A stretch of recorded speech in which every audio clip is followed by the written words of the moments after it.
Welcome to Livin CA Funsta channel. இன்றைக்கி as promise March 2 நம்ம budget MCQs பார்க்கலாம் அப்படின்னு சொல்லி முடிவு பண்ணியிருந்தோம். இதில் மோஸ்ட்லி ஒரு 50 questions கவர் ஆகிருக்கு. பட் இன்னுமே இதெல்லாம் கவர் பண்ணல, இதெல்லாம் ரொம்ப முக்கியமான சம் கொஸ்டின்ஸ் தோன்றுறது. அதில் 5 questions மட்டும் அட்லாஸ்ட் நான் உங்களுக்கு நீங்கள் ஆன்சர் பண்ணுற மாதிரி விட்டுருக்கேன். இதில் சில விஷயங்கள் உங்களுக்கு புரியல, ஆன்சர் தெரியல அப்படின்னா February 1 நம்மளோட கரண்ட் அஃபேர்ஸ் வீடியோ நீங்கள் பார்த்தீங்கன்னா கண்டினியூஸாக you can know about certain விஷயங்கள் which was explained here. So இதில் ஜஸ்ட் MCQs டைப் பண்ணுறதுனால I am going to stick on to MCQs மட்டும். There will be no explanation. If there is a need of explanation, I'll add it in some other current affairs daily order. I'll add. If not, do comment in the comment section below. So we shall have a separate session. So first, subscribe to all our channels, and 32 episodes of banking awareness video courses available with free ebook and MCQs. 1 year subscriptionக்கு RRBPO 499 அப்படின்னு use பண்ணிங்கன்னா the code will be 50% offerக்கு you can get it. So the first இது என்னதுன்னா Article 113 of Indian Constitution. இதில் demand for கிராண்ட்ஸுக்கு பற்றி இந்த கொடுத்துருக்க ஸ்டேட்மெண்ட்டில் எது falls அப்படின்னு கேட்டிருக்காங்க. ஸோ என்னென்ன ஸ்டேட்மெண்ட் ஃபர்ஸ்ட் கொடுத்துருக்காங்கன்னா, எக்ஸ்பெண்டிச்சர் எஸ்டிமேட்ஸை கன்சாலிடேட் ஃபண்ட் ஆஃப் இந்தியாவில் ரெப்ரசன்ட் பண்ணுமா அப்படின்னு கேட்டிருக்காங்க, which is explained in demand for grants. இந்த டிமாண்ட் ஃபார் கிராண்ட்ஸை லோக்சபாவில் பாஸ் பண்ணணுமா, ராஜ்யசபாவில் அமெண்ட் பண்ண முடியுமா, amend in the sense changes பண்ண முடியுமா, தட் இஸ் அந்த ஸ்டேட்மெண்ட் கொடுத்துருக்காங்க. தென் யூஸ்வலாக 1 demand for a grant but some may have more. So எல்லா மினிஸ்ட்ரியும் ஒரு டிமாண்ட் வச்சுருப்பாங்க, பட் சர்டன் மினிஸ்ட்ரிஸ் அதுக்கும் மேலேயும் இருக்கும். ஸோ இதெல்லாம் தான் டிமாண்ட் ஃபார் கிராண்ட்ஸில் இந்தியன் கான்ஸ்டியூஷன் ஆர்டிகல் 113 படி இருக்கிற ஸ்டேட்மெண்ட்ஸ். ஸோ இதில் எது ஃபால்ஸ் அப்படின்னு கேட்டிருக்காங்க, விச் இஸ் அமெண்ட் பண்ணுறது, ராஜ்யசபாவில் அமெண்ட் பண்ண முடியுமான்னு கேட்டிருக்காங்க. No, this can't be amended. So next is guillotine அப்படின்ற ப்ராசஸ் அண்ட் பட்ஜெட் டிஸ்கஷனில் பர்பஸ் என்ன அப்படின்னு கேட்டிருக்காங்க. ரயில்வே அண்ட் ஜென்ரல் பட்ஜெட்டை மர்ஜ் பண்ணுறதா, ராஜ்யசபா ஓட் ஆன் பட்ஜெட் பண்ணுறது இருக்காங்க இல்லையா, ஸோ அதை அலோவ் பண்ணுறதா, are all outstanding demand for grants without டிஸ்கஷனை அப்ரூவ் பண்ணுறது, எந்த ஒரு டிஸ்கஷனும் இல்லாமல் அப்ரூவ் பண்ணுறது, to finalise the tax rates before the finance bill is passed. So tax ரேட்ஸை ஃபினான்ஸ் பில் பாஸ் பண்ணுறதுக்கு முன்னாடி ஃபைனலைஸ் பண்ணுறதா அப்படின்னு கேட்டிருக்காங்க. So the answer is to approve all outstanding demand for grants without discussion. So demand for grants எந்த ஒரு டிஸ்கஷனும் இல்லாமல் அப்ரூவ் பண்ணுறதுக்கு பேர் gluten process. Contingency Fund of India is under Article 247. எதுக்காக இதை யூஸ் பண்ணுறாங்கன்னு கேட்டிருக்காங்க. So the answer is emergency expenditure before parliamentary approval. So அதுக்கப்புறம் நான் அதில் இருக்க அமௌண்ட்டை ஒரு அமௌண்ட் நான் சொல்லியிருந்தேன், தட் இதை அப்டேட் பண்ணிட்டாங்க 2021 அப்படின்னு சொல்லிட்டு. ஸோ அந்த அமௌண்ட் என்ன, நான் அந்த எக்ஸ்ப்ளனேஷனில் சொல்லியிருந்தேன், அந்த அமௌண்ட் என்னன்றதை டூ கமெண்ட் இந்த comment section below. People who watch the daily current affairs video, அவங்களுக்கு அந்த அமௌண்ட் எவ்வளோ க்ரோர் அப்படின்றத அப்டேட் பண்ணியிருக்காங்கன்றதை நான் சொல்லியிருக்கேன். சர்டன் வீடியோஸ் இன் பட்ஜெட்டில் தமிழில் சொல்லியிருந்த சில பர்சன்ஸே அந்த contingency fund of India update பண்ண வேல்யூவை தப்பாக சொல்லியிருந்தாங்க. ஸோ அதை எக்ஸாக்ட் வேல்யூ என்ன அப்படின்றத ஈவன் கூகுள் பண்ணி கூட நீங்கள் ஞாபகம் வச்சுக்கோங்க. ஸோ அப்டேட் ஆகிருக்கு, அதை ஞாபகம் வச்சுக்கோங்க. Then maximum duration within a financial bill, எந்த டேஸ்க்குள்ளே ஃபினான்ஷியல் பில்லை பார்லிமெண்ட்டில் பாஸ் பண்ணியிருக்கணும் அப்படின்ற ஒரு டேட்டாவும் நான் சொல்லியிருந்தேன், விச் இஸ் 75 days.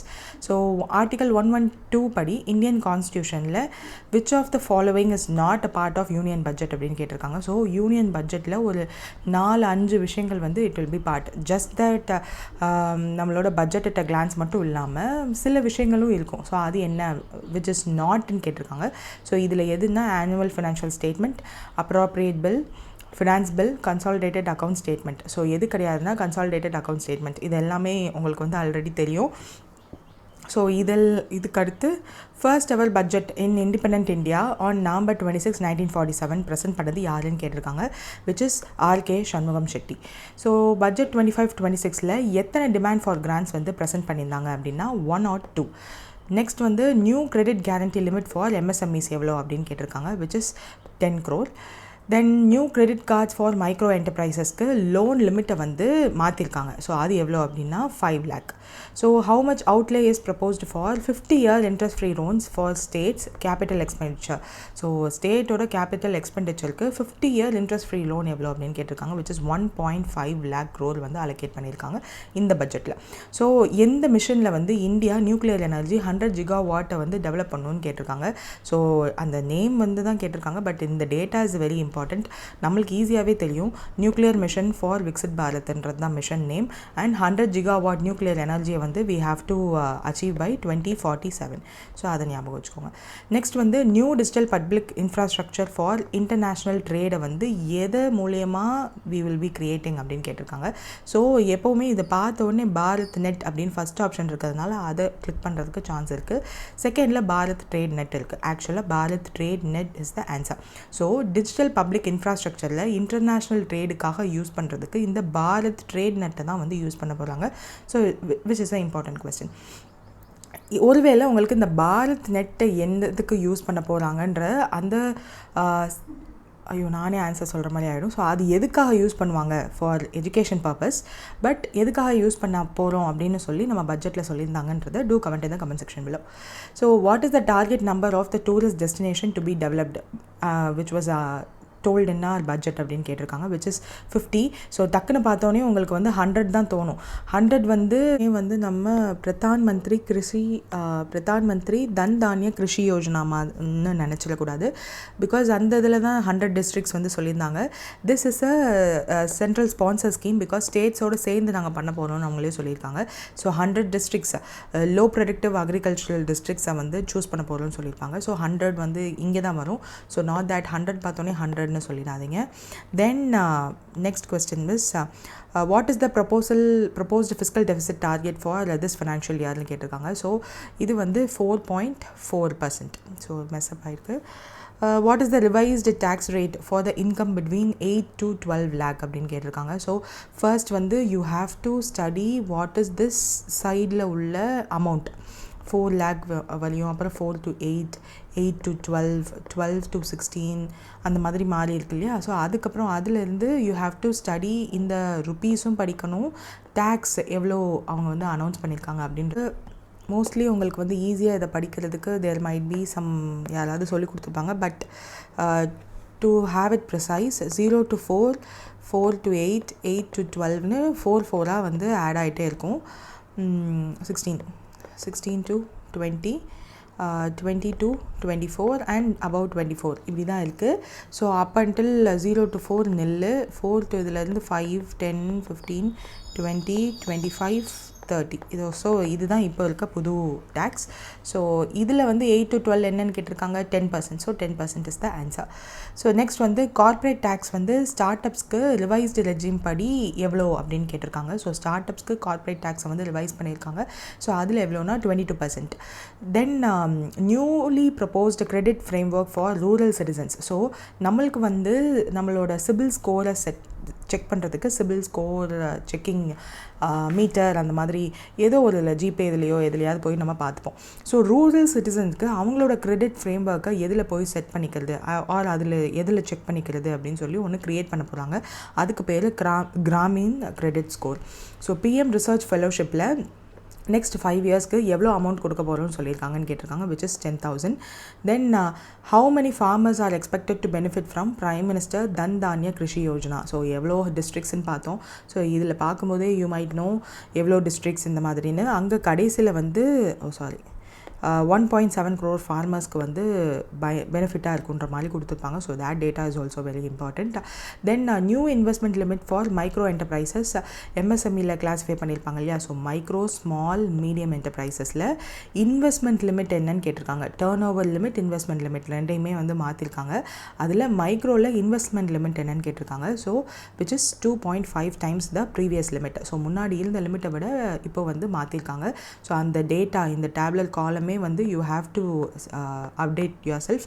ஸோ அதில் மைக்ரோ கேட்டாலும் சரி, ஸ்மால் கேட்டாலும் சரி, மீடியம் கேட்டாலும் சரி, you have to know the exact term as well as turn over எவ்வளோ அப்படின்றதையும் தெரிஞ்சிருக்கணும். அண்ட் எவ்வளோ டைம்ஸ் இன்க்ரீஸ் ஆகிருக்கு இந்த வருஷம் அப்படின்றதையும் வந்து you have to know.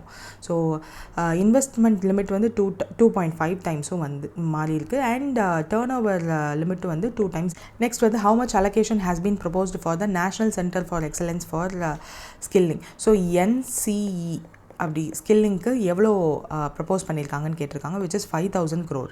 So national manufacturing mission புதுசாக வந்து ஃபோக்கஸ் பண்ண போகிறாங்க. அது எந்த செக்டாருக்கு அப்படின்னு கேட்டிருக்காங்க, which is for clean technology and electronics. So this is going to be the changer for upcoming years. So அதனால் அவங்களுக்கு ஒரு எக்ஸலன்ஸ் ஃபார் ஸ்கில்லிங்க்கு உருவாக போகிறாங்க. Then what is the expected employment potential for the focus product scheme for footwear and leather. So footwear and leather செக்டார்ஸில் நம்ம focus பண்ணி product scheme வந்து கொண்டு வர போகிறதா சொல்லியிருக்காங்க. ஸோ அந்த மாதிரி நம்ம மாற்றும்போது எவ்வளோ ப்ராடக்டிவிட்டி, குவாலிட்டி அண்ட் காம்படிட்டிவ்னஸை வந்து இன்க்ரீஸ் பண்ணுறதுக்காக எவ்வளோ பர்சன்ஸ்க்கு ஜாப் க்ரியேட் ஆகும்னு கேட்டிருந்தாங்க, which is 22 lakhs. அதில் வந்து டேர்ன் ஓவர் ஃபார் 4 lakh மேலே 4 lakh crore மேலே டேர்ன் ஓவர் வர்றதுக்கான பாசிபிலிட்டிஸ் இருக்குது. அண்ட் எக்ஸ்போர்ட்டும் வந்து நம்ம 1.1 lakh crore வந்து பண்ணுவோம் அப்படின்ற எக்ஸ்பெக்டேஷனோட they are focusing product scheme for footwear and leatherware sectors. So focus product next வந்து how much capital will be plowed back into new projects under asset monetization plan. So first plan is from 2021. so second plan இப்போ ஆரம்பிச்சிருக்காங்க. So அதிலிருந்து எவ்வளோ நம்ம amount வந்து government கிடைக்கும் அப்படின்னு கேட்டிருக்காங்க, which is 10 lakh crore வந்து எதிர்பார்க்குறாங்க. ஸ்மால் மாடுலர் ரியாக்டர்ஸ் இருக்குது இல்லையா, ஸோ அதை எவ்வளோ வந்து நம்ம இண்டிஜீனியஸாக ஆப்ரேஷனலைஸ் பண்ணுவோம் வித்தின் 2033. ஸோ இந்த 2033 is a very important data. ஏன்னா யூஸ்வலாக யூ வில் சி 2030, 2025, 2047 இந்த மாதிரி. ஸோ ஒரு 2033 இஸ் அ ஆட் நம்பர், நம்ம யூஸ்வலாக பார்க்காத டிப்பிக்கல் நம்பர் கிடையாது. அப்படின்றபோது you have to keep that in mind. So 5 small reactors வந்து நம்ம 2033க்குள்ளே வி வில் கிரியேட் அப்படின்னு சொல்லியிருக்காங்க. Then which initiative will support circular economy effect in ship building. ஷிப் பில்டிங்கில் எந்த க்ரீன் ஷிப் இனிஷியேட்டிவா இல்லை credit notes for ship breaking. So ship building எவ்வளோ முக்கியமோ ஷிப் பிரேக்கிங்கும் ஒரு important sector in our economy. So அதுவா இல்லை மேரிடைம் இன்வெஸ்ட்மெண்ட் ப்ரோக்ராம் ஒரு கோஸ்டல் எக்கனாமி பிளான்னு கேட்டிருக்காங்க, which is credit notes for ship breaking தான் வந்து சர்க்குலர் எக்கனாமி எஃபர்ட்ஸை வந்து ஷிப் பில்டிங்கில் அதிக சப்போர்ட் பண்ணோம் அப்படின்னு கொடுத்துருக்காங்க. தென் எவ்வளோ டே கேர் சென்டர்ஸ் வந்து இன் திஸ் அப்கமிங் ஃபினான்ஷியல் இயரில் க்ரியேட் பண்ண போகிறோம்னு சொல்லியிருக்காங்கன்னா 200, which is ஸோ 100 வந்து மந்திரி தன் தானிய கிருஷி யோஜனாக்கு இட் வில் கோ. ஸோ 200 வந்து எதுக்கு அப்படின்னா day care centres. So then social security scheme for online platform ஒர்க்கர்ஸ்க்கு, கிக் ஒர்க்கர்ஸ்க்கு எது வாட் வில் பி யூஸ்ட் அப்படின்னு கேட்டிருக்காங்க. That is health insurance under Pradhan Mantri Jan Arogya Yojana மூலயமா they will get benefited. So எவ்வளோ revenue is expected direct tax ரிடக்ஷன்னால எவ்வளோ revenue for government வந்து போகும் அப்படின்னு எக்ஸ்பெக்ட் பண்ணுறாங்க அப்படின்றத கேட்டிருக்காங்க. ஸோ ஒரிஜினல் பட்ஜெட் இது ஸ்பீச்லேயே வந்து எப்படி தான் இருந்துச்சு, that 1 lakh crore from direct டேக்ஸஸ்னாலையும் சர்டன் இன்டைரக்ட் டேக்ஸஸும் வந்து பிசிடிஸ் வந்து எக்ஸம் பண்ணியிருக்காங்க. ஸோ அதனாலையும் வந்து 2,600 crore வந்து பட்ஜெட் கவர்மெண்ட்டோட ரெவன்யூ வந்து ஃபோர்கான், அதாவது போயிடும் அப்படின்றத வந்து எக்ஸ்பெக்ட் பண்ணுறதா சொல்லியிருக்காங்க. ஸோ அதுதான் இங்கேயும் கொடுத்துருக்காங்க. Then what is the limit increase for the TDS reduction on rent அப்படின்னு கேட்டிருக்காங்க, விச் இஸ் இப்போ ப்ரொப்போஸ் பண்ணியிருக்கிறது தான் 6 lakh. Then PM Gati Shakti initiative மூலயமா better planning. PM Gati Shakti இனிஷியேட்டிவ்னா என்ன, எல்லா மினிஸ்ட்ரியும் வந்து ஒரே பிளாட்ஃபார்ம்குள்ளே தே வில் கம். ஸோ ஏதோ ஒரு இடத்துல they are if any one ministry is going to do some ஒர்க்னா, ஃபார் எக்ஸாம்பிள் ரோட் போட போகிறாங்க, அதே இடத்துல பைப் லைனும் வரப்போகுதுன்னா first the pipeline will be laid, அதுக்கப்புறம் தான் road will be done. So இந்த ஒரு கோஆப்ரேட்டிவ் ஒர்க் பண்ணணும், எந்த ஒரு அமௌண்ட் ஆஃப் த கவர்மெண்ட்டும் வந்து வேஸ்ட் ஆகிடக்கூடாதுன்றதுக்காக எல்லா ministries will come in one contact PM Gati Shakti போர்ட்டலில். இதில் நவ் தட் ட்ரிபிள் மாடல் மூலயமா நிறைய கன்ஸ்ட்ரக்ஷன்ஸும் நடக்கிறதுனால இந்த கட்டி சக்தி போர்ட்டலில் வந்து better planning and private sector involvement இருக்கணுன்றதுக்காக access to project data and maps for private entities-உம் வந்து கொடுக்க போகிறோம் அப்படின்றத வந்து சொல்லியிருக்காங்க. So that's the thing here. How much funding is allocated for centrally sponsored scheme in this financial year? So sector scheme வந்து ஃபுல்லாக government will be taking care of. So union கவர்மெண்ட்டே பார்த்துப்பாங்க. பட் ஸ்பான்சர்ட் ஸ்கீமில் யூஸ்வலாக centre and state or union territory will have their part. Mostly union territory will not come in contact. அதையும் வந்து central கவர்மெண்ட்டே will take care of. ஏன்னா they will have the upper hand in that. So இப்போ sponsored ஸ்கீமுக்கு எவ்வளோ allocate பண்ணியிருக்காங்கன்றது மட்டும் தான் கேட்டிருக்காங்க, which is 5.42 lakh crore. So அதெல்லாம் டிவிஷன் தான். Datas if you want to remember you can revise the budget ஓட PDF வந்து திரும்ப ரிவைஸ் பண்ணிகிட்டே இருந்தீங்கன்னா you might remember for long time. Effective revenue deficit எவ்வளோ ஃபார் திஸ் ஃபினான்ஷியல் இயர் அப்படின்னு கேட்டிருக்காங்க, 0.3%. ஏன் எஃபெக்டிவ் ரெவன்யூ டெஃபிசிட் மட்டும் சொல்லலாம்ல அப்படின்னா நோ. ஏன் எஃபெக்டிவ் ரெவன்யூ டெஃபிசிட்னு ஒன்று கால்குலேட் பண்ணுறாங்கன்னா அதோட ஃபார்முலா என்ன அப்படின்னா ரெவன்யூ டெஃபிசிட் யூஸ்வலாக நம்ம கவர்மெண்ட்டுக்கு என்ன இருக்கோ அதுலேருந்து யூஸ்வலாக the central government will give grants for the creation of capital asset in states. So அதையும் வந்து சப்ராக்ட் பண்ணிடுவாங்க. ஸோ தட் எஃபெக்டிவாக எவ்வளோ ரெவன்யூக்காக டெஃபிசிட் இருக்குது அப்படின்றத வந்து கால்குலேட் பண்ணி தெரிஞ்சு வச்சுக்கிட்டா that will be useful. So usually it will be represented in percentage format. Percentage of GDP ஓட calculate பண்ணும்போது எவ்வளோ இருக்குது அப்படின்னு சொல்லிட்டு revenue deficit is actually 1.5% of our GDP. effective revenue deficit வந்து 0.3% of our GDP இருக்குது. ஸோ இதுதான் வந்து general thing to remember. Then total estimated transfers to states, devolution grants or loans படி எவ்வளோ எஸ்டிமேட் பண்ணியிருக்காங்க so far அப்படின்னா 25 lakh crore. So அது மட்டும் நம்ம ஞாபகம் வச்சுக்குவோம். தென் நியூ நேஷ்னல் மேனுஃபேக்சரிங் மிஷன் அப்படின்னு சொல்லி ஒரு மிஷன் வந்து அனௌன்ஸ் பண்ணியிருக்காங்க. அதில் ஃபோக்கஸ் ஏரியாஸ் சொல்லியிருக்காங்க. அதில் இந்த 4 இது இருக்கு இல்லையா, எது இஸ் நாட் தேர் அப்படின்னு கேட்டிருக்காங்க, which is enhancing government subsidies. But அதை தவிர்த்து ரிமைனிங் எல்லாம் இருக்குது. Ease of doing business, future ready workforce, vibrant MSME sectors எல்லாம் இருக்குது. Then rural prosperity and resilience programme வந்து லான்ச் பண்ணியிருக்காங்க. அதனுடைய ப்ரைமரி டார்கெட் வந்து சொல்லியிருக்காங்க சில விஷயங்கள். ஸோ அதில் எது இல்லை அப்படின்னு கேட்டிருக்காங்க, which is large land holding farmers கிடையாது. இந்த ரூரல் ப்ராஸ்பரிட்டி அண்ட் ரெசிலியன்ஸ் ப்ரோக்ராமில் skilling, investment, technology and rural எக்கனாமியை அதிகப்படுத்துறது இதை தான் பண்ண போகிறாங்க. த கோல் வந்து இது. And rural women, young farmers, rural youth, marginal and small farmers, landless ஃபார்மர்ஸை தான் வந்து இதில் ஃபோக்கஸ் பண்ண போகிறதா சொல்லியிருக்காங்க. So that's the thing. Next வந்து which scheme is aimed at enhancing digital and financial services in rural area through India Post அப்படின்னு கொடுத்துருக்காங்க, which is India Post as a catalyst for rural economy அப்படின்றது தான் scheme. So then 5 Fs mention பண்ணியிருந்தாங்க இல்லையா, 5-year cotton productivity மிஷனில். அதில் 5Fல எந்த 5 is not here.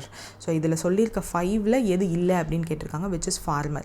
So already நீங்கள் video பார்த்துருக்கவங்களுக்கு அந்த 5F என்னன்னு தெரியும். So skipping the explanation here. So tur, urad and masoor இதில் 3மே வந்து மிஷன் ஃபார் ஆத்மநிர்பார் அண்ட் பல்சஸில் வந்து சொல்லியிருந்தாங்க. அதை ப்ரொக்யூர் பண்ண போகிறது யார் அப்படின்னு கேட்டிருக்காங்க. இது ஆல்ரெடி நான் கேட்டது தான், but again I am doing it for காம்ப்ரிஹென்சிவ்காக. So both ANB, NAFED and NCCF will procure. So which of the following is not one of the reforms as a fuel done over past 10 years from our government? So past 10 yearsல என்னென்ன reforms பண்ணோம் அப்படின்றது வந்து நம்ம reforms தான் நம்மளோட final destination இருக்கு இல்லையா விக்சித் பாரத்தில், அதில் ஃபியூவல் வந்து ரிஃபார்ம்ஸ் தான். ஸோ அதில் வந்து என்ன சொல்லியிருந்தாங்க அப்படின்னா, this is the tax reforms past 10 இயர்ஸில் past 10 yearsல faceless assessment, taxpayers charter, faster return, almost 99% of the return வந்து செல்ஃப் அசஸ்மெண்ட்னாலேயே நடந்தாச்சு. விவாத் சே விஸ்வாஸ் ஸ்கீம் எல்லாம் வந்து கண்டினியூ பண்ணுறதா சொல்லியிருந்தாங்க. So these efforts will be கண்டினியூன்றதையும் சொல்லியிருந்தாங்க. ஸோ அதை தான் வந்து இங்கேயும் கேட்டிருக்காங்க. ஸோ இதில் வந்து இந்த 75% வந்து கிடையாது, நம்ம என்னென்னு பார்த்தோம் 99%. ஸோ அதுதான் ஆன்சர். நெக்ஸ்ட் வந்து who among the following will set up the partial credit enhancement facility for corporate bonds for infrastructure? So partial credit enhancement facility வந்து corporate bondsக்காக, அதுவும் அந்த corporate bond for infrastructure producingக்கு மட்டும் ஒருத்தவங்க வந்து allocate பண்ணுவாங்க அப்படின்னு சொல்லியிருந்தாங்க, which is NAFED. So NAFED யார் அப்படின்றது வந்து one of the 5 developmental institutions in India. So அது என்னன்றது வந்து டெய்லி கரண்ட் அஃபேர்ஸ் பார்க்குறவங்களுக்கு they might know this detailly. So central KYC registration வந்து பண்ண போகிறதா சொல்லியிருந்தாங்க. ஸோ எது வந்து will act as the central KYC registry. So கேஒய்சிக்கு ஒரு ரெஜிஸ்ட்ரி பண்ண போகிறாங்க. அதுவும் ஒரு இந்தியா முழுக்க ஒரே ஒரு இது வில் பி செட்டப். ஸோ அது வந்து CERSAI. ஸோ அது என்னன்றது ஏதாவது நியூஸில் வந்துச்சுன்னா I will explain clearly. So நம்ம கவர்மெண்ட் வந்து பைலேட்ரல் இன்வெஸ்ட்மெண்ட் ட்ரீட்டிஸ் வந்து சைன் பண்ணியிருக்கோம், வித் 2 countries சைன் பண்ணியிருக்கோம் அப்படின்னு இந்த பட்ஜெட்டில் சொல்லியிருந்தாங்க. ஸோ அந்த 2 countryயோட நேம் என்ன அப்படின்னு கேட்டிருக்காங்க, which is Uzbekistan and UAE. So option D is the answer. Then நம்ம spirit of competitive cooperation federalism in இந்தியாவை அதிகப்படுத்துறதுக்காக வாட் இஸ் லான்ச்ட் அப்படின்னு கேட்டிருக்காங்க. So investment friendliness index of states. So ஸ்டேட்ஸுக்கு அந்த காம்படிஷன் இருக்கணும், அதில் காம்படிட்டிவ் ஸ்பிரிட் இருக்கணும் அப்படின்றதுக்காக அந்த காம்படிஷன் ஸ்பிரிட்டை வந்து அதிகப்படுத்தணும் இன் கோஆப்ரேட்டிவ் ஃபெடரலிசம் இன் இந்தியா அப்படின்றதுக்காக இன்வெஸ்ட்மெண்ட் ஃப்ரெண்ட்லினஸ் இண்டெக்ஸ். ஸோ இதன் மூலிமா ஒரு ஸ்டேட்டும் எவ்வளோ அதிகமான இன்வெஸ்ட்மெண்ட்டை கொண்டு வந்திருக்காங்க ஃப்ரம் அவுட் சைடு, அண்ட் எவ்வளோ இன்வெஸ்ட்மெண்ட்டுக்கு எவ்வளோ ஃப்ரெண்ட்லியாக என்ன மாதிரியான விஷயங்கள் எல்லாம் பண்ணியிருக்காங்க ஒரு ஸ்டேட்டும் அப்படின்றத கால்குலேட் பண்ணி ஒரு இண்டெக்ஸ் மாதிரி ரெடி பண்ண போகிறாங்க. ஸோ தட் ஃபர்ஸ்ட் ஸ்டேட்டு இது, செகண்ட் இது, தேர்ட் இது அப்படின்னு சொல்லி they will rank from hereafter. So அதை பற்றி தான் வந்து சொல்லியிருக்காங்க. So investment friendliness index of state will be launched. அதுக்கப்புறம் which of the following mechanism will be set up to evaluate impact of the current financial regulation and subsidiary instructions. So இப்போ இருக்கிற financial regulations இருக்குது இல்லையா, so அதெல்லாம் எப்படி இருக்குது, என்ன மாதிரியான சப்சிடியரி இன்ஸ்ட்ரக்ஷன்ஸ் கொடுக்கணும், எல்லா ஃபினான்ஷியல் இன்ஸ்டிடியூஷன்ஸ்லையுமே வந்து ஒரு கமிட்டி மாதிரி க்ரியேட் பண்ணி they will give the instructions. So இது வந்து ஆர்பிஐயோடு சேர்ந்து FSR இருக்குது இல்லையா, ஸோ அவங்க வந்து தே வில் கொலாபரேட். ஸோ இதில் அவங்க யார் which of the following mechanism will be யூஸ்டுன்னு கேட்டிருக்காங்க இல்லையா. ஸோ இதில் நீங்கள் கொடுக்க போகிற answer is the same person, FSDC தான் ஆன்சர். ஸோ இந்த DC, not CD. So FSDC is the answer. So FSDC oda chairperson is finance minister. So avanga da vandu they will prepare the financial stability report which is released by RBI. So adanal da I gave that as a key point. Then FRBM Act. So இந்த FRBM Act வந்து நிறைய இடங்களில் நீங்கள் பட்ஜெட்டில் mention பண்ணுறதை பார்த்துருக்கலாம். So அந்த பட்ஜெட்டில் தான் வந்து நம்ம ஃபிஸ்கல் டெஃபிசிட் வந்து 4.4% கம்மி பண்ணணும் ஆஃப் அவர் GDP அப்படின்னு சொல்லி certain targets like central government வந்து 60% வந்து டெஃபிசிட் இருக்கணும், 40% of deficit should be states, மொத்தமாக வந்து only there must be some percentage of deficit தான் இருக்கணுன்ற சஜஷன் எல்லாமே வந்து FRBM ஆக்டில் தான் சொல்லியிருந்தாங்க. ஸோ அது எந்த வருஷம் வந்து லான்ச் ஆச்சு, ஆக்ட் வந்து லான்ச் ஆச்சு அப்படின்னு கேட்டிருக்காங்க, which is B 2003. So dept to GDP ratio, இப்போ நம்ம ஃபிஸ்கல் டெஃபிசிட் டார்கெட்டை வந்து அச்சீவ் பண்ணிட்டோம். நெக்ஸ்ட் கோல் வந்து நம்ம இந்த டெப்ட் டு GDP ரேஷியோவை நோக்கி நம்ம போக ஆரம்பிச்சிருக்கோம். ஸோ அதை வந்து நம்ம இந்த பட்ஜெட்டில் வந்து சொல்லியிருந்தாங்க that 31st March 2031 நம்ம பார்ட் ஆஃப் ஃபிஸ்கல் கன்சாலிடேஷனில் எவ்வளோ பர்சன்டேஜ் ஆஃப் GDP இது ஓகே இது சம்திங்னு சொல்லுவாங்க. ஸோ GDP வந்து அச்சீவ் பண்ணியிருக்கணும்னு கேட்டிருக்காங்க அப்படின்னா 50. So 36 life saving drugs. So 36 life saving drugs from மெடிசனில் இருக்கிறத ட்ரீட்டிங் கேன்சர்ஸ்க்கு இல்லை ரேர் டிசீஸ்க்கு ஆல் க்ரோனிக்கல் டிசீஸ்க்கு யூஸ் பண்ணுற ட்ரக்ஸை வந்து எந்த டியூட்டிஸ்லேருந்து எக்ஸம் பண்ணியிருக்கோம் அப்படின்னு கேட்டிருக்காங்க, which is basic customs duty. So basic custom duty இதுக்கு மட்டும் இல்லை, நிறைய விஷயங்களுக்கு வந்து ரெடியூஸ் பண்ணியிருக்காங்க, 2 விஷயத்துக்கு மட்டும்தான் கூட்டியிருக்காங்க. ஸோ அதெல்லாம் வந்து you have to take a look at it. So which of the following did not get exempted from BCD basic டியூட்டிலேருந்து எக்ஸம்ட் ஆகாத ஒன்று அப்படின்னா open cells and interactive panel. So இது வந்து ஹையராக இருக்குது. அதை சொல்லப்போனால் அதுக்கு உள்ள BCD வந்து அதிகமாக்கியிருக்காங்க. பட் 25 கிரிட்டிக்கல் மினரல்ஸ் ஓப்பன் செல்ஸோட பார்ட்ஸுக்கு அதை எக்ஸம் பண்ணியிருக்காங்க. ரா மெட்டீரியல்ஸ் ஃபார் ஷிப் பில்டிங்க்கு ரிலேட்டடாக இருக்கிற ரா மெட்டீரியல்ஸ் இது எல்லாத்தையுமே வந்து எக்ஸம் பண்ணியிருக்காங்க. பட் பண்ணாதது வந்து open cells and interactive panel display, so IFPD. Then how many year did the government propose to increase the period of registration for the small charitable trust or institutions to reduce the compliance burden? So இதுக்கு முன்னாடி இருந்தது வந்து 5 years. So அந்த 5 இயர்ஸ்லேருந்து இப்போ புதுசாக ஒரு extend வந்து கொண்டு வந்திருக்காங்க. ஸோ இனிமேல் வந்து இந்த small charitable trust or institutions வந்து அவங்களோட ரிஜிஸ்ட்ரேஷன் பீரியடை வந்து எக்ஸ்டெண்ட் பண்ணியிருக்காங்க. ஸோ தட் எந்த ஒரு கம்ப்ளைண்ட்ஸ் பர்டனும் இல்லாமல் இருக்கும் அப்படின்றதுக்காக, which is 10 years. ஸோ இது போக 5 questions. So these are the 5 questions. I think you can answer these 5 questions in the comments. So just தெரியல அப்படின்னாலும் டூ கூகுள் இட். ஸோ அது கூகுள் பண்ணால் it will be very useful. உங்கள் மைண்ட்லேயும் ஞாபகம் இருக்கும். So TDS exemption limit for புதுசாக senior சிட்டிசன்ஸ்க்கு எவ்வளோ எக்ஸம்ஷன் லிமிட் வந்து அலோவ் பண்ணியிருக்காங்க அப்படின்றத டூ கமெண்ட். செகண்ட் வந்து அப்டேட்டட் ரிட்டன் ஃபைலிங் பீரியட் 2 வருஷம் வந்து சொல்லியிருந்தாங்க ரிட்டர்ன்ஸ் ஃபைல் பண்ணுறதுக்கு. இப்போது ஒரு இயர் வந்து சொல்லியிருக்காங்க. ஸோ அது என்ன அப்படின்றத to comment. So these are the options. Then tariff rates வந்து ஒரு கஸ்டம் ஸ்ட்ரக்சர் வந்து ரேஷ்னலைஸ் பண்ணியிருக்காங்க. ஸோ அதுக்கப்புறம் இப்போ வந்து எவ்வளோ டேரிஃப் ஸ்ட்ரக்சர் இருக்குது அப்படின்றத வந்து அனௌன்ஸ் பண்ணியிருந்தாங்க. ஸோ அது என்ன அப்படின்றத வந்து டூ கமெண்ட். 54 வந்து new customs duty on lithium ion battery waste எவ்வளோ அப்படின்றத to comment. And basic custom duty எந்த எலக்ட்ரானிக் ப்ராடக்ட்டுக்கு இன்க்ரீஸ் பண்ணியிருக்காங்க அப்படின்னு கொடுத்துருக்காங்க. அது என்ன அப்படின்றதையும் டூ கமெண்ட் இந்த comment. That's it for today. All the best for your exams and do comment என்ன மாதிரியான வீடியோஸ் ஃபார் SBI clerk மெயின்ஸ்க்கு வேணும் அப்படின்றத வந்து do comment in the comment section below. And I hope you all did your SBI clerk exams well. So எழுதி முடிச்சாச்சு. So let's see என்ன வருது எப்படி வருது அப்படின்றதெல்லாம் வந்து இப்போது இது பண்ணாமல் just make use of the time. ஏதாவது ப்ராப்ளம் இருக்குது while writing the exam you found அப்படின்னா அதை ரெக்டிஃபை பண்ணுங்கள் SBI POவில். ஸோ இப்போலேருந்தே ஐ திங்க் நெக்ஸ்ட் வீக்லேருந்தே the exam starts for PO also. So make use of the time. கண்டிப்பாக உங்களோட PO அண்ட் கிளர்க்கோட எக்ஸாம் ரெண்டையுமே வந்து ஜகிள் பண்ணுறது கஷ்டம்தான். சில பேர் வந்து மெயின்ஸுக்கு ப்ரிப்பேர் பண்ணணும் இப்போவே, நான் POக்கு அப்ளை பண்ணல அப்படின்னு நினச்சிங்கன்னா you have ample amount of time. Make sure 6 monthsோட கரண்ட் அஃபேர்ஸை படித்து முடிச்சிடணும் அப்படின்றது. அண்ட் இப்போது ரீசெண்டாக கூட லிவினை நான் ரிலீஸ் பண்ண வீடியோ பார்த்துருந்தீங்கன்னா 6 monthsோட compilation will be there. And அதை எப்படி படிக்கணும் அப்படின்றதெல்லாம் வந்து it will be very useful for you. And POவும் இருக்குது அப்படின்னா don't worry, finish it of.